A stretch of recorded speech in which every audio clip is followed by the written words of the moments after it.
now, potentially up to $500 billion extra in defense spending. And then, of course, you had Keir Starmer here, the British Prime Minister, and others, all committing to much higher defense spending. We're not there. We need to do more, but I really want to work together with you in a run-up to the Hague Summit to make sure that we will have a NATO which is really reinvigorated under your leadership, and we are getting there. We also discuss defense production because we need to produce more weaponry. We are not doing enough. And not in the US, not in Europe, and we are lacking behind when you compare to the Russians and the Chinese. And you have a huge defense industrial base. Europeans buying 4 times more here than the other way around, which is good because you have a strong defense industry, but we need to do more there to make sure that we ramp up the production and kill the red tape. So I would love to work with you on that. And finally, Ukraine. You broke the deadlock. As you said, all the killing, the young people dying, cities getting destroyed. The fact that you did that you started the dialogue with the Russians, and the successful talks in Saudi Arabia now with the Ukrainians. I really want to commend you for this. So, The Hague is my hometown. I love to host you there in the summer and work together to make sure that that will be a splash, a real success, projecting American power on the world stage. What Mark is saying is when I first went to NATO, my first meeting, I noticed that very few people were paying. And if they were, they weren't paying their fair share. There were only 7 countries that were paying what they were supposed to be paying, worse, which was, 3. yeah, It's even worse. Could be even worse. But there were just very few countries that were paying, and even the paying, it was at 2%, which is too low. It should be higher. It should be quite a bit higher. But you had Poland, and I remember Poland was actually paying a little bit more than they were supposed to, which I was very impressed with. They've been actually terrific, and some of the others. But most of them weren't paying, or they were paying very little. And I didn't think it was appropriate to bring it up there, but I said it's going to be brought up at my next meeting. And my next meeting, the first meeting, you want to give them a little break. The second meeting, it began, and I was able to raise hundreds of billions of dollars. I just said, we're not going to be involved with you if you're not going to pay. And the money started pouring in, and NATO became much stronger because of my actions and working along with a lot of people, including Mark. But they would not pay for other presidents, and I don't think other presidents even knew that they weren't paid. I asked first question, has everybody paid up? And literally, I mean, they told me 7. You could be right, it could be 3, but that makes it even worse. But they just weren't paying. And I said, no, I won't protect if you're not paying. If you're delinquent or if the money isn't paid, why would we do that? And as soon as I said that, you got a little hit from the press because they said, oh, gee, that's not very nice. But if you said the other, nobody would have paid. And the money started coming in by the billions. And, hundreds of billions of dollars flowed into NATO, and NATO became strong. Yeah. And you remember that. Your predecessor, who I thought was a very good man. Absolutely. Actually. Yes, Stoltenberg. He sends his best greetings. He was terrific. Stoltenberg, Secretary General. And he made the statement that when Trump came in, the money started coming in like we never saw before. Hundreds of billions, actually probably close to $600 billion came in, and NATO became strong from that standpoint. And now we have to use it wisely, and we have to get this war over with, and you'll be back to a normal, much more normal life. And maybe we're close. We're getting words that things are going okay in Russia, and it doesn't mean anything until we hear what the final outcome is. But they have very serious discussions going on right now with President Putin and others. And hopefully they all want to end this nightmare. It's a nightmare. It's a horrible thing when you look. I get pictures every week. They give me the pictures of the battlefield, which I almost don't want to see. It's so horrible to see young people laying arms and legs and heads laying all over the field. It's the most terrible thing that you'll ever see. And it's got to stop. These are young people with mothers and fathers and sisters and brothers and friends, and it's got to stop. So we hopefully are going to be in a good position sometime today to have a good idea. We'll have we know where we are with Ukraine, and we are getting good signals outside of Russia as to where we are with Russia. And hopefully they'll do the right thing. It's really humanity. We're talking about humanity. We're not talking about the money. But then you add the money to it, And, you know, hundreds of billions of dollars is being spent and really wasted so unnecessarily. It should have never happened. So it's an honor to have you here. They picked a great gentleman. I'll tell you, I was so happy to hear, because you had somebody, Stoltenberg was really good, and you have somebody that's going to do an incredible job. And I was so much in favor of you. You have no idea. They had another person that I did not like. I was not happy. And I think I kept him from, you know what I'm talking about. I said, this is the right man to do it. And he really did. He was a great prime minister of the Netherlands. He did a great job. And that's what he's doing right now. So thank you, everybody, for being here. And it's a very great honor to have you. And we even have some of our great energy people here today, right? We have the governor, and we have Chris, you know Chris, right? Supposed to be the most talented man in the world of energy, according to the governor. So I don't know if he's right. And we have General, you've been fantastic. Thank you very much. And we have a lot of good people that won't be so much involved with this, but they wanted to see what was happening. It's become a little bit of a show, but they wanted to see what was happening, and I think a lot of good things are happening. So with that, if anybody would have a question. Mr. President, on Russia. Please, go ahead. Sorry. Steve Witkoff's trip to Moscow, you spoke about it. What sort of agreement do you hope he comes away from there with? Well, we'd like to see a ceasefire from Russia. And we have, you know, not been working in the dark. We've been discussing with Ukraine land and pieces of land that would be kept and lost, and all of the other elements of a final agreement. There's a power plant involved, you know, a very big power plant involved. Who's going to get the power plant, and who's going to get this and that? And so, you know, it's not an easy process. But phase one is the ceasefire. A lot of the individual subjects have been discussed, though. You know, we've been discussing concepts of land, because you don't want to waste time with a ceasefire if it's not going to mean anything. So we're saying, look, this is what you can get, this is what you can't get. They discussed NATO and being in NATO, and everybody knows what the answer to that is. They've known that answer for 40 years, in all fairness. So a lot of the details of a final agreement have actually been discussed.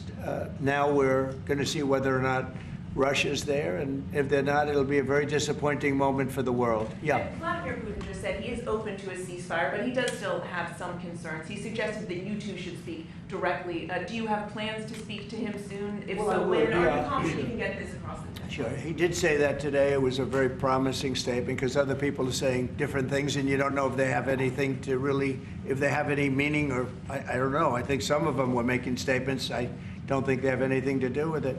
No, he put out a very promising statement, but it wasn't complete. And yeah, I'd love to meet with him or talk to him. But we have to get it over with fast. You know, every day people are being killed. It's not like, as we sit here, 2 people will be killed. Think of it. 2 people are going to be killed during this little period of time. Thousands of people a week are dying. So we really don't have very much time. We have to make this fast. It shouldn't be very complicated. Thank you, Mr. President. Yes. A representative of Canada, the finance minister, are in town and will meet members of your administration during the day. Any chances that you will ban on the tariffs on aluminum and the ones that are planned for April 2nd? No. You are not going to change your No, mind? not. Look, we've been ripped off for years, and we're not going to be ripped off anymore. No, I'm not going to bend at all. Aluminum or steel or cars. We're not going to bend. We've been ripped off as a country for many, many years. We've been subjected to costs that we shouldn't be subjected to.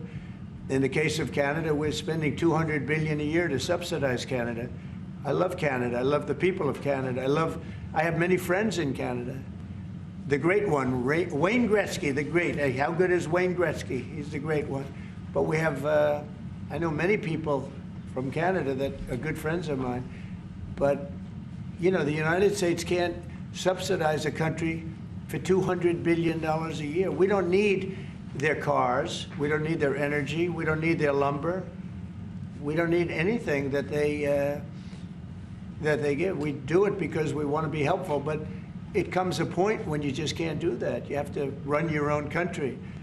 And to be honest with you, Canada only works as a state. It doesn't. We don't need anything they have. As a state, it would be one of the great states anyway. This would be the most incredible country visually. If you look at a map, they drew an artificial line right through it between Canada and the U.S., just a straight artificial line. Somebody did it a long time ago, many, many decades ago, and makes no sense. It's so perfect as a great and cherished state. Keeping "O Canada," the national anthem. I love it. I think it's great. Keep it. But it'll be for the state, one of our greatest states. Maybe our greatest state. But why should we subsidize another country for $200 billion? It costs us $200 billion a year. And again, we don't need their lumber. We don't need their energy. We have more than they do. We don't need anything. We don't need their cars. I'd much rather make the cars here. And there's not a thing that we need. Now, there'll be a little disruption, but it won't be very long. But they need us. We really don't need them. And we have to do this. I'm sorry, we have to do this, yes. Mr. President, Yeah. you have made it very clear that NATO needs to step up, although great progress has been made in your first mandate. How do you envision this new transatlantic? Are you talking about NATO stepping up? Yes. Well, NATO is stepping up through this man. This man is a man that only knows how to step up. And we have the same goal in mind. We want the war ended. And he's doing his job. He only knows how to do a good job. That's one thing. That's why I fought for him to get that job. Because they had some other candidates that I'll tell you would not have done a very good job. I need this part of the move for my family. So we'll get you a clip. We're going to get him a clip of that little last statement. The rest of the statements he doesn't care. Sir, how does this new transatlantic cooperation, how do you envision it? Well, that's one thing. I mean, we're on the other side of the ocean. And they're right there. And yet we're in for $350 billion because of Biden. And they're in for $100 billion. So it's a big difference. And it's unfair. And I said, you have to equalize. They should equalize. They should have. It should have never happened where Biden just gave this money away. Now, as you know, we have an agreement with Ukraine on the rare earths and other things, and that'll get us something back, a lot back. It'll get us our money back. We're not doing it for that, though. I'm just doing this to get the war stopped. I'm doing it really to save lives, but at the same time, we were treated very unfairly, as we always are by every country. And we're in for very substantially more than the European nations are in for, and that shouldn't be. They're much more affected by it than we are, because we do have an ocean in between. But I don't know. I think good things are going to happen. I really do. I think good things are going to happen. I do say, we were talking before, and Mark was very nice. He said, if you would get involved, there would be nothing. You'd just be going on. This thing would have gone on for a long Breaking time. a deadlock. It was crucial. Yeah, we broke a deadlock. Yeah. We did break a deadlock. I hope it's meaningful. Yeah. Yes, did you have one? Yeah. Yes, sir. Thank you, Mr. President. Amanda Head with Just the News. On the southern border, you've got DHS and ICE who are reporting that there was a little bit of fudging of numbers during the Biden administration on both the catch and the release side with respect to reporting the number of illegals coming into the They country. cheated on the numbers. The numbers were. I love that question. Who are you with? Just the News, Amanda Head. Very nice. That's good. That's Do you good. know how many of those are criminal illegal aliens? Many And of Biden's out of office. Alejandro Mayorkas, who gets No, held Biden accountable? fudged the numbers. The numbers were totally fake. And he gave fake numbers. I knew they were fake. Everybody knew they were fake, but now it came out. And terrible what they did. That administration was a horror show for this country. Can you hold anyone accountable? Well, I don't know. They gave phony numbers. And phony numbers are a very bad thing to give, but I'm not sure about that. I don't know how it would play. We want to get it straightened out. We're after many, many bad people that were let into our country, and Kristi Noem and my friend Homan. How good is Tom Homan doing, right? And they're after him, and you see they're taking them out in record numbers. Gang members, gang leaders, drug dealers. There's a problem the Netherlands does not have. The Netherlands never had this problem. If you'd like to take it, Yeah, a few drug dealers. I could deliver some people. I could deliver some nice people to the Netherlands if you'd like. I'm not sure.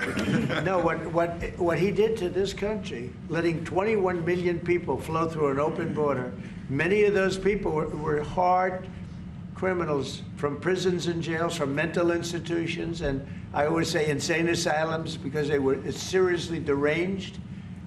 And they're here from, not South America, from all over the world. From South America, but from all over the world. And it's so sad. You'd say, why would anybody do this? Why? Yeah, go ahead. And one more, there's some new internal Democrat polling that doesn't look great for Democrats, but it also has 54% unfavorability for Republicans in swing states and battlegrounds for the midterms. Do you consider those voters capturable for Republicans? Yeah, well, we did, you know, I won every swing state, as you know, by a lot. And I won the popular vote by a lot. And we won the counties. If you look at the counties and district plan, we had 2,725, and they had 501. That's why the map is all red. So we had a great thing. Yeah, I think winning from the Democrats, I saw, if you look the other night, I made a speech, and I introduced two young ladies who were killed, viciously, violently killed, young, unbelievable, both outstanding people. They were killed by illegal aliens. And the Democrats wouldn't get up and applaud. The mothers were, I mean, inconsolable. They were crying, and everybody was crying. The Democrats sat there with stone faces. They didn't clap. They didn't stand. They didn't do anything. We had a young man with very serious cancer. His dream is to be with the police department someday. And he was introduced. They didn't even clap. I mean, they were disgusting, frankly. They were disgusting. There's something wrong with them. They're deranged. They're deranged, like Jack Smith. They're deranged people. And I never saw anything like it. I'm standing up and I introduced the mother and the parents of these two young girls that were just recently essentially killed, violently killed. And the Democrats are like this. It's so sad. And I saw this morning where one of them is pretty well known, one is arguing, fighting like crazy over men being able to play in women's sports. I said, yeah, I thought that was tried. I thought that was about a 95%, I think it's a 95% issue. But in a way, I want them to keep doing it because I don't think they can win a race. I mean, and I tell the Republicans, I said, don't bring that subject up because there's no election right now. But about a week before the election, bring it up because you can't lose. And everything's transgender this, transgender that. You know, they have bad politics, but one thing, they stick together. You know, I wish, and the Republicans stick together mostly, but we have a couple that are grandstanders. You know, you always have grandstanders in life. But the Democrats, they have grandstanders, but when it comes to a vote, they do stick together, right? Yes, sir. It seems like they'll stick together on the shutdown. Will that hurt Democrats going into midterms? Well, if they do a shutdown, and ultimately that might lead to very, very high taxes, because we're talking about a shutdown, we're talking about getting to work immediately on the greatest tax bill ever passed. That was the one we did. It was a renewal, and it's an addition to it. And we're going to cut people's taxes. And if we don't open, the Democrats are stopping all of these good things that we're providing. We're providing the greatest package of benefits that this country's ever provided. The biggest part of that's going to be tax cuts for the middle class and for businesses, small businesses, employers, people that hire people in jobs. And if it's shut down, it's only going to be, if there's a shutdown, it's only because of the Democrats. And they would really be taking away a lot from our country and from the people of our country. Mr. President, on tariffs, you made clear you're not backing down from this, but many American small business owners say they are concerned that these tariffs are going to hurt them. What's your message to them? They're going to be so much richer than they are right now. And we have many. Yesterday, General Motors was in. They want to invest $60 billion. The people from Facebook were in yesterday. They're going to invest $60 billion by the end of the year. Other people are talking about numbers. Apple, as you know, a few days ago announced $500 billion investment. They're going to build their plants in the United States, which, as you know, almost all of their plants are in China. Now they're building in the United States. Look, the reason is two things. Number one, the election, November 5th, and the other thing is tariffs. I think probably in that order.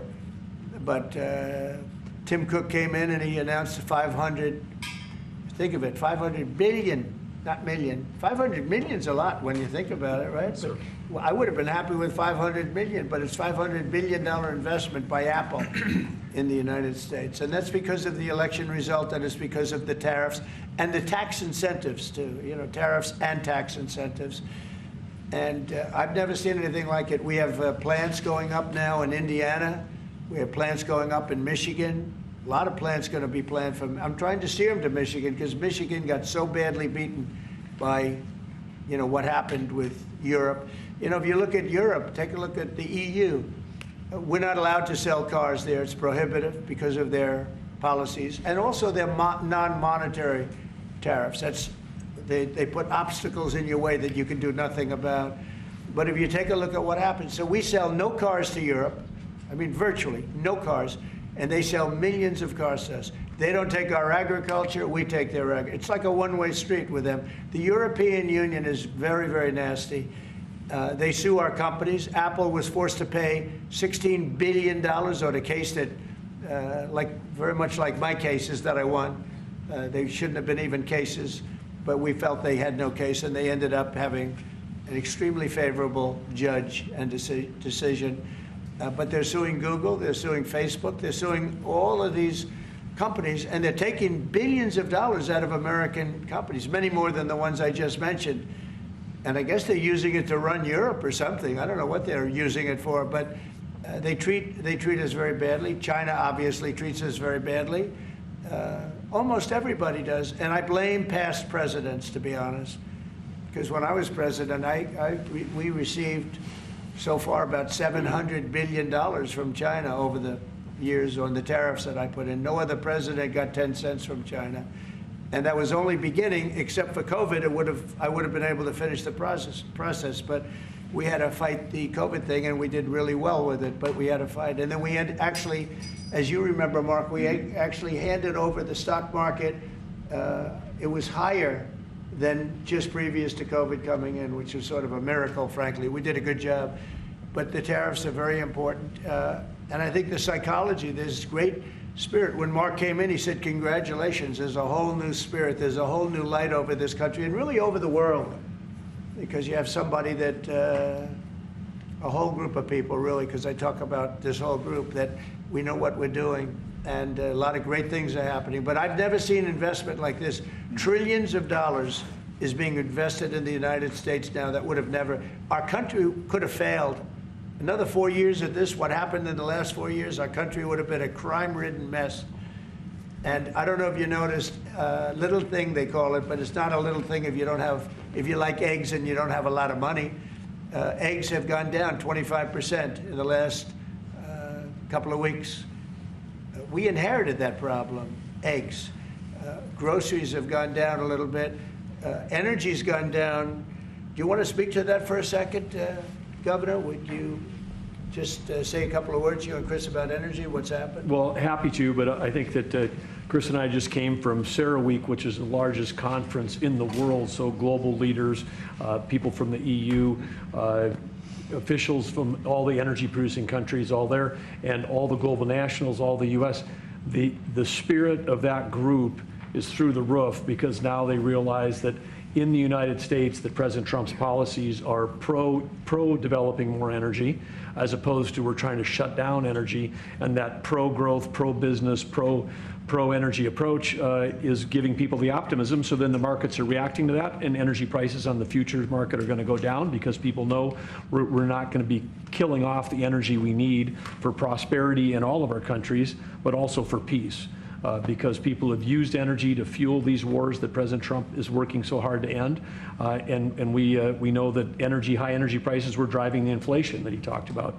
So it accomplishes two goals for us, which is prosperity for the world, peace for the world, when we have smart energy policies. And President Trump has brought common sense back to how we think about energy. And it's brought down now $65 a barrel, I saw this morning. That's phenomenal news. And that's going to that's what brought it up. The energy they took our beautiful energy policies and they just messed them up. And then they went immediately back to them but by that time they lost it. They lost that Bronco, as the expression goes. Chris, do you have something to say? Oh, I think Doug said it well, but you just can't overstate how important the return of common sense, the return of knowledge about energy and pro-American consumers, pro-investment in our country. I think globally that was welcomed. It means capital flows, it means more sobriety and lower energy prices, more economic opportunity for Americans. So yeah, it was elated atmosphere at a global energy conference. Well, we're working on one project. It should be very easy. It's a pipeline going through a small section of New York. New York's held it up for years, actually, for years. They've wanted to do it for years and years. And it will reduce the most expensive energy almost in the world is in New England, because they have no way of getting it there because it's been held up by New York. And the whole of New England and Connecticut and New York, the energy prices are through the roof. And this one pipeline will save per family $2,500 just on heating and another $2,500 on everything else. So the energy, by just a simple pipeline going through an area that wants it, an area that's not a rich area, it's actually a very poor area, would create jobs and everything else. And it's going to be way underground. Nobody's going to see it. Once they fill it up, nobody's going to see it. Nobody's going to know it's there. And families in New York and Connecticut and New England are going to save $5,000 a family. Think of that. Because right now they have the highest energy prices maybe in the world, they say. New England is a disaster. So we're working on that. In fact, the governor's coming in, Governor of New York, Kathy Hochul, who's a very nice woman. She's coming in tomorrow morning at 9 o'clock to meet me on that and other things. Not only that, but other things. So I hope we don't have to use the extraordinary powers of the federal government to get it done. But if we have to, we will. But I don't think we'll have to. I can tell you Connecticut wants it and all of New England wants it. And who wouldn't want it? And it's also jobs on top of everything else. So that's going to be very exciting. So we're meeting with the governor tomorrow morning. Mr. President, question. Thank you, Mr. President. Greenland. What is your vision for the potential annexation of Greenland and getting them potentially to Well, I think it'll happen. And I'm just thinking, I didn't give it much thought before, but I'm sitting with a man that could be very instrumental. You know, Mark, we need that for international security, not just security, international. We have a lot of our favorite players, cruising around the coast, and we have to be careful. And we'll be talking to you. It's a very appropriate, really a very appropriate question. And an issue in the high north, so the Arctic. So what you did. So when it comes to Greenland, yes or not joining the US, I would leave that outside for me, this discussion, because I don't want to drag NATO in that. But when it comes to the high north and the Arctic, you are totally right. The Chinese are now using these routes. We know that the Russians are rearming. We know we have a lack of icebreakers. So the fact that the outside Russia, there are 7 Arctic countries working together on this under US leadership is very important to make sure that that region, that part of the world stays safe. And we know things are changing there, and we have to be there.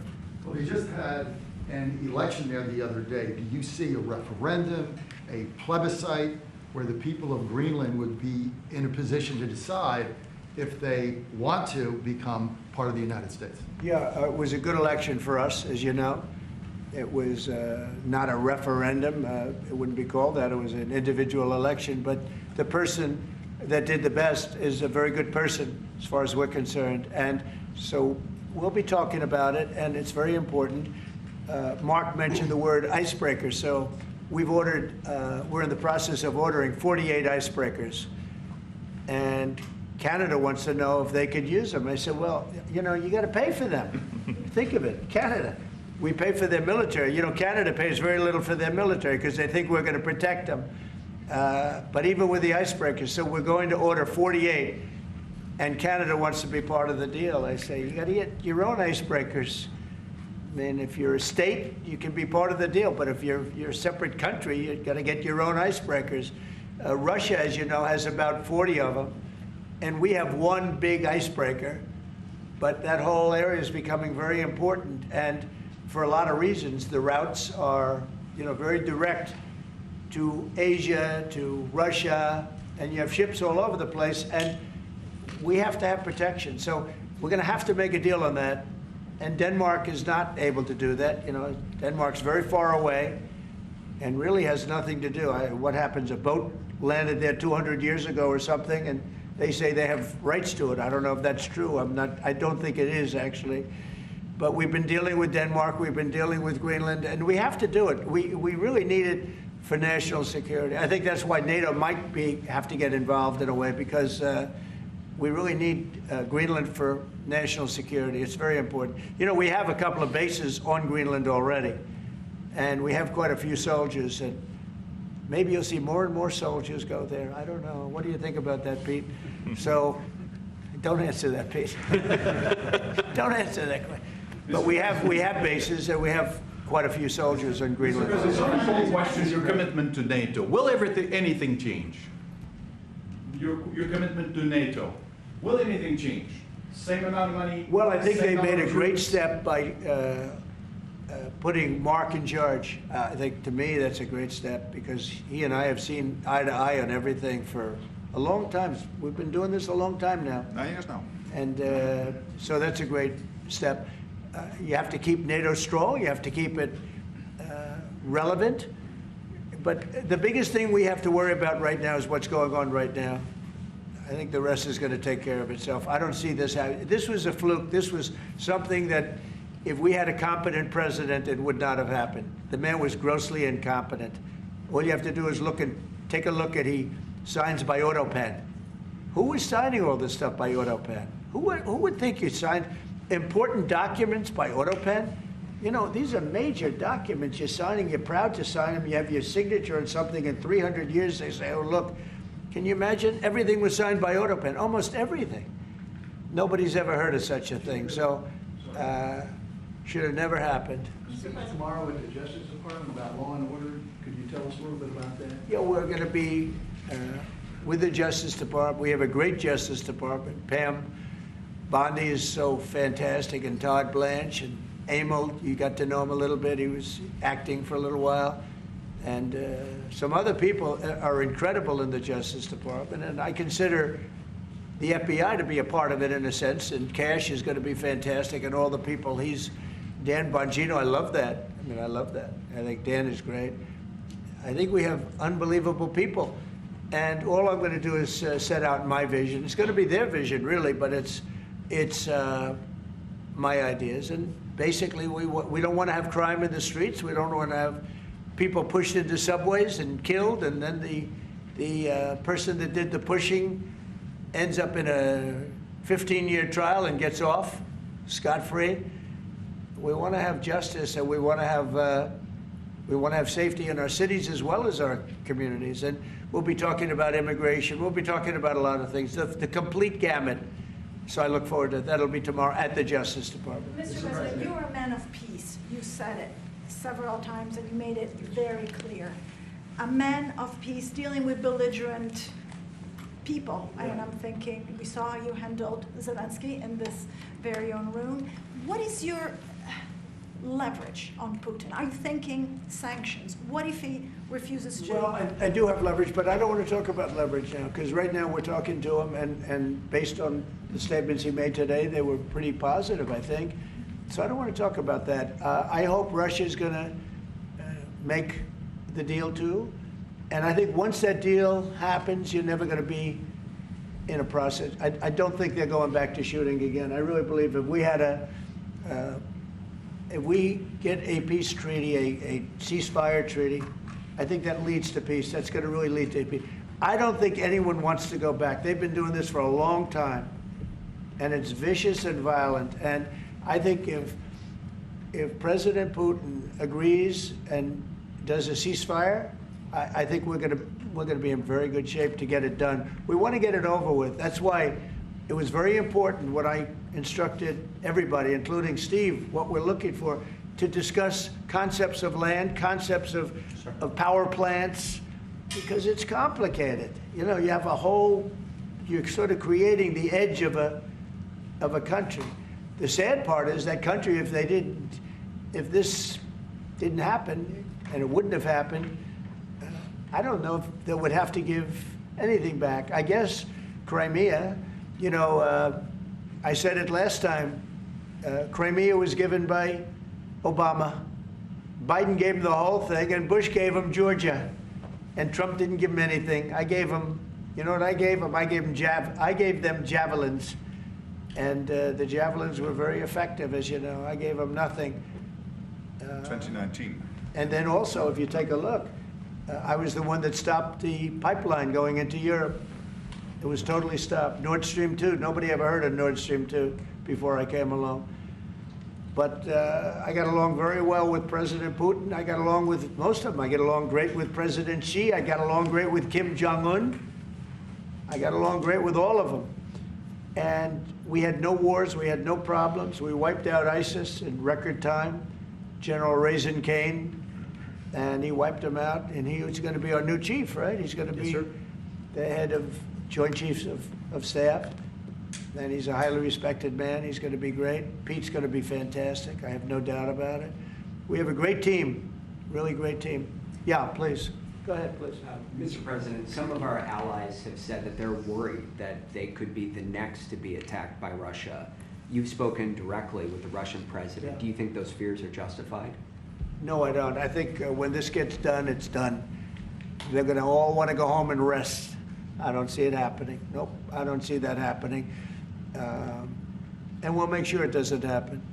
Not going to happen, but we'll make sure it doesn't happen. Yeah, go ahead, please. Leaders from Russia and Iran are heading to Beijing tomorrow to discuss nuclear programs. What do you hope to get out of that? Well, maybe they're going to talk about non-nuclear programs. Maybe they're going to be talking about the de-escalation of nuclear weapons, because, you know, I was talking about that with President Putin very strongly, and we could have done something had that election not been rigged. We would have had something. I think I would have made a deal with Putin on de-escalation, denuclearization, as they say.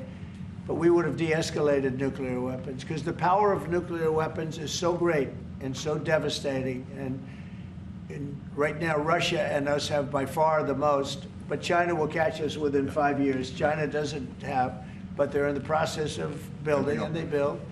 And within 4 or 5 years, they'll probably have the same. And by the way, this is a Republican tradition. Ronald Reagan, when he negotiated with Gorbachev in the 1980s about bringing down the number of nuclear weapons, it's what you have been doing your first term, and it is important. It would be a great achievement if we could bring down the number. We have so many weapons, and the power is so great.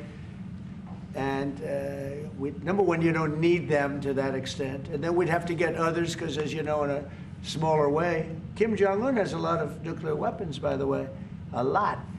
And others do also. You have India, you have Pakistan, you have others that have them. And we'd get them involved. But we started off with Russia and us. We have by far, actually by far the most.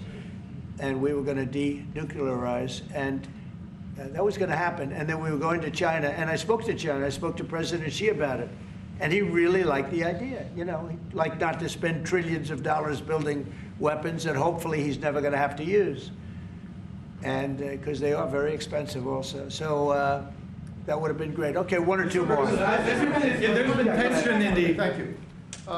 We're looking at an impending government shutdown Friday at midnight. Yeah. Democrats for 30 years straight have said if there's a shutdown, bad things happen. Do you anticipate direct negotiations yourself with conference leader of the Democrats, Chuck Schumer? If they need me, I'm there 100%. It's right now it's 2 or 3 people. If it shuts down, it's not the Republicans' fault. You know, we passed a bill where we had an incredible Republican vote. We only had 1 negative vote, a grandstander, you know, 1 grandstander. There's always a grandstander in the lot.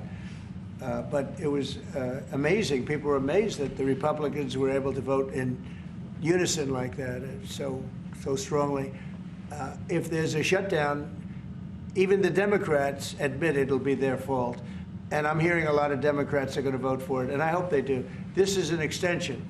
But ultimately, we want to vote for one big, beautiful bill where we put the taxes in, we put everything in. We're going to have big tax cuts. We're going to have tremendous incentives for companies coming into our country and employing lots of people. It'll be, I called it, in a rare moment, one big, beautiful bill. That's what I like, and it seems to be that's where they're heading.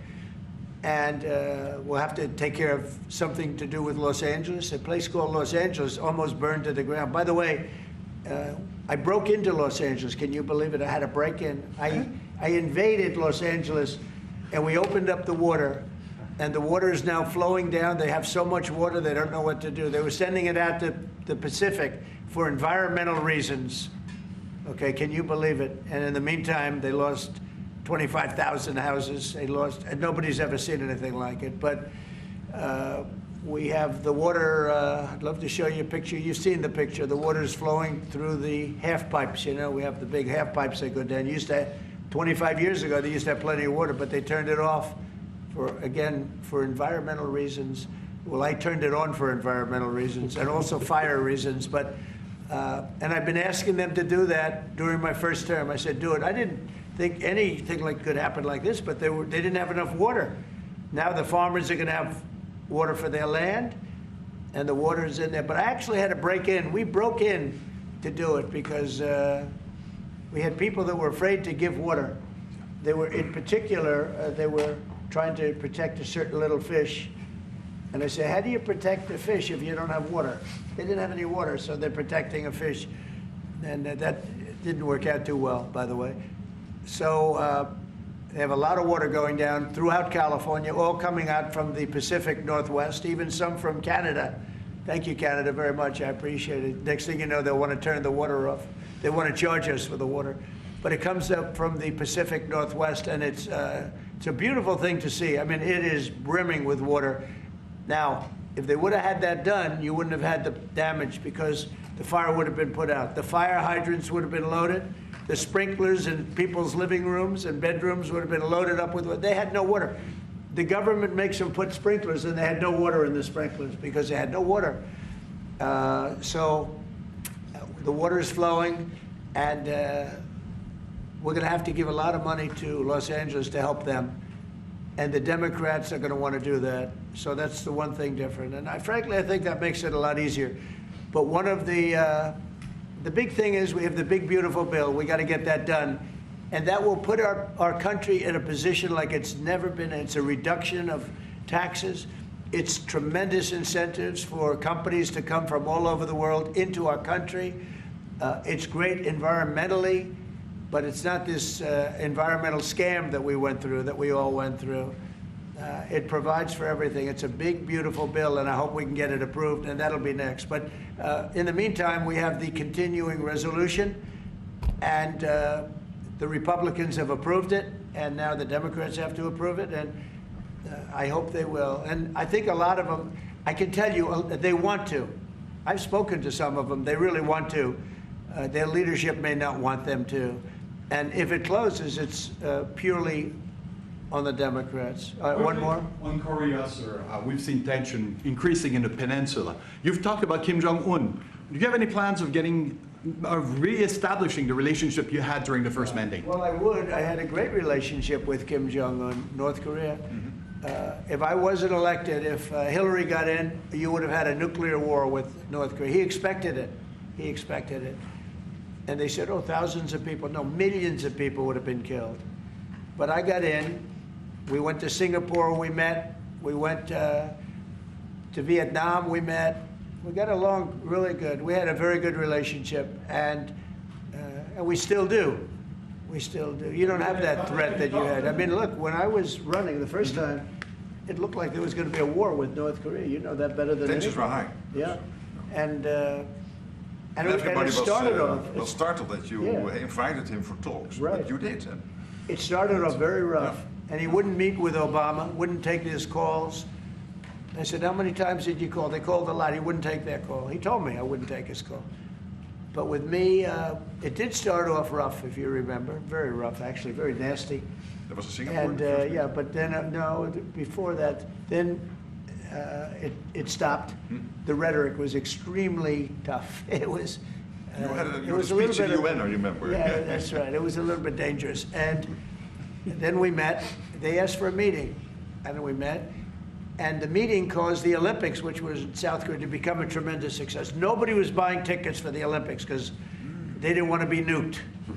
And I met, and not only did the Olympics become successful, but North Korea participated in the Olympics. His sister visited. It was an amazing thing.